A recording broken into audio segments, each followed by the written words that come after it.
สวัสดีพี่น้องที่รักในพระเยซูคริสต์ทุกท่านครับกระผมอาจารย์เชมวันนี้ผมอยากแบ่งปันพระวจนะของพระเจ้าจากพระธรรมยากอบที่2ข้อ26มีใจความดังนี้ว่า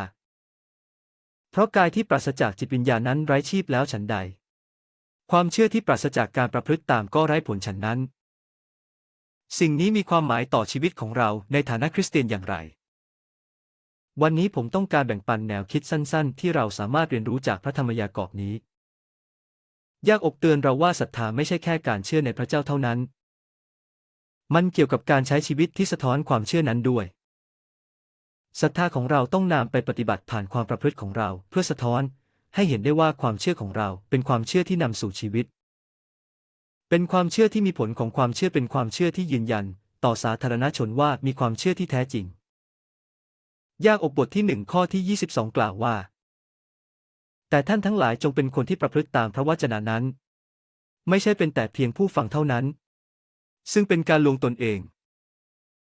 เราต้องไม่เพียงแต่ได้ยินพระวจนะของพระเจ้าเท่านั้นแต่ยังต้องนำไปปฏิบัติในชีวิตของเราด้วยศรัทธาของเราต้องกระฉับกระเฉงสดชื่นและมีชีวิตชีวาอยู่เสมอหากแต่เพียงกล่าวว่ามีความเชื่อแต่ไม่เคยปฏิบัติตามหลักคำสอนที่ได้ยินก็เป็นการโกหกหลอกลวงทั้งต่อตนเองต่อผู้อื่นและต่อพระเจ้าผลสุดท้ายจะปรากฏให้เห็นในวันที่พระเจ้าทรงพิพากษาซึ่งคงน่าอับอายน่าดูเลย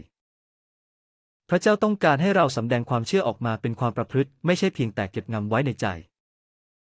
ความเชื่อของเราต้องสร้างประโยชน์ต่อตนเองต่อชุมชนของพระเจ้าและต่อผู้ที่ยังไม่เชื่อด้วยขอพระเจ้าอวยพระทุกท่านครับ